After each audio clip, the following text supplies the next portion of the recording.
Если историю погромов в Коркино изложить кратко, то получится, что цыгане долгое время создавали хаос в городе, творили беспредел. А после нападения на женщину цыганский барон заявил, что не признает российские законы и отказался выдавать преступников полиции.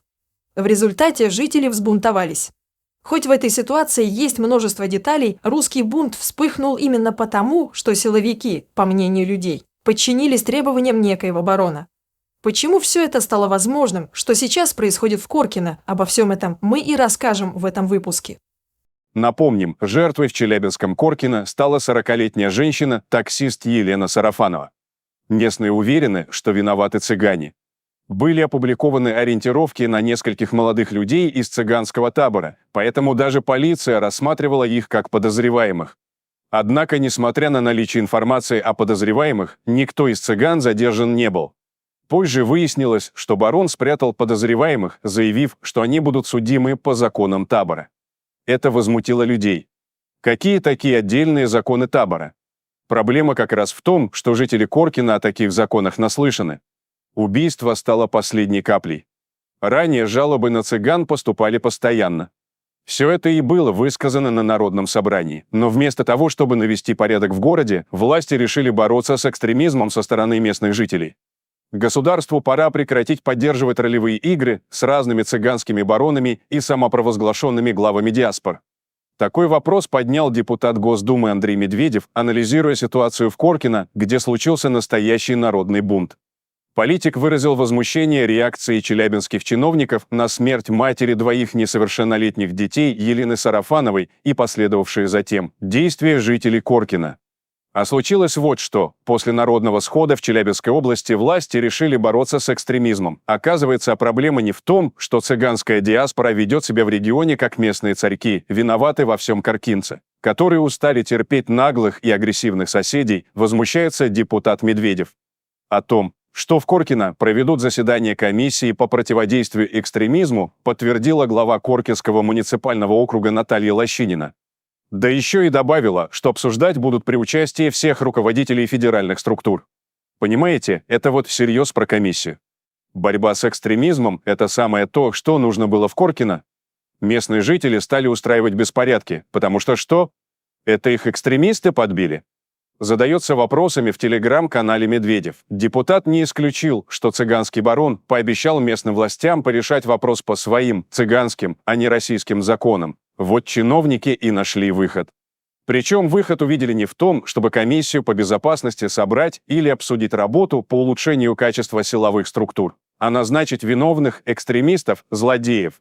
Медведев уже заранее знает, чем заканчиваются заседания комиссии по противодействию экстремизму. Как правило, осудят любые проявления национализма, в частности против цыган, и предложат мероприятия по укреплению межнациональной дружбы в виде концертов или фестивалей. Депутат даже подкинул идею показать фильм о цыгане «Возвращение Будулая», но потом вспомнил, что герой хоть и цыган, но боролся с национальной мафией, да еще и сам избивает бандитов. Наверное, из логики челябинских чиновников киношный Будулай тоже экстремист. Да и цыганскому барону тоже не понравилось бы, иронизирует депутат. А вообще, кто такой этот цыганский барон, что это за субъект права и почему этот любитель ролевых игр, называющий себя бароном, делает, что хочет, задается вопросами Медведев. В какой момент полиция и власть в Коркине забыли, что они власть и где потеряли свою монополию на насилие, данную государством? Может, хватит уже государству эти ролевые игры поддерживать? А то тут барон, тут глава диаспоры, тут еще не пойми кто. А государство где? Пытается отрезвить власти депутат Госдумы. Почему-то принято считать, что цыганскими диаспорами-таборами в России руководят так называемые цыганские бароны. До конца не ясно, откуда это все, но местные власти часто с удовольствием играют в эту игру, как показал недавний случай на Урале. Представьте ситуацию, некто, именующий себя бароном, прибывает на дорогом позолоченном «Мерседесе» на встречу с представителями местной власти и обещает самостоятельно уладить все проблемы внутри своей общины и наказать всех виновных по своим цыганским законам.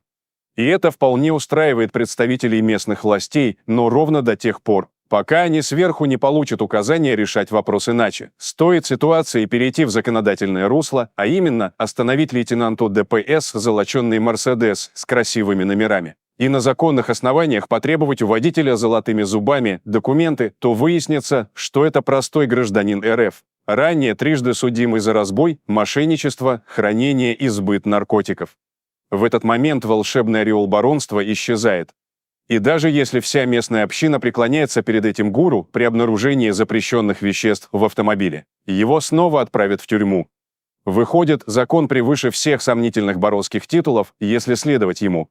Понятно, почему местные власти заигрывают с этими мифическими баронами или представителями других криминальных кланов. Власти хотят поддерживать видимость спокойствия на своей территории, даже если на самом деле обстановка далеко не идеальна. И в некоторых случаях, возможно, существует коррупционная составляющая таких доверительных отношений. Но в любом случае благоприятный отчет, отправленный в центр, важнее, чем правдивый рассказ о ситуации на земле. Да чего там, никто просто и не отважится. Не принято выносить ссор из избы. Не принято информировать о проблемах. Эта тема вообще табуирована. Принято утверждать, что все отлично, на межнациональную дружбу народов потрачено столько-то, и все счастливы. Как бы то ни было, но в Коркино сейчас все по-другому. После жестокой расправы над таксисткой Еленой там усилили патрульный режим.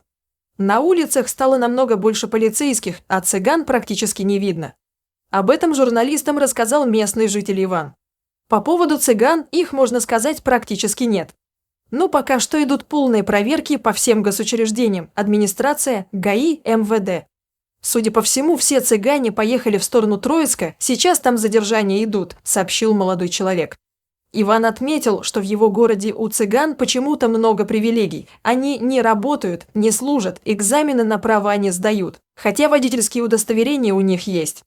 Вообще к цыганам везде негативно относятся, если они начинают нарушать законы, вести себя так, как будто бы это их города. Вот жили бы они спокойно, слова бы им никто не сказал.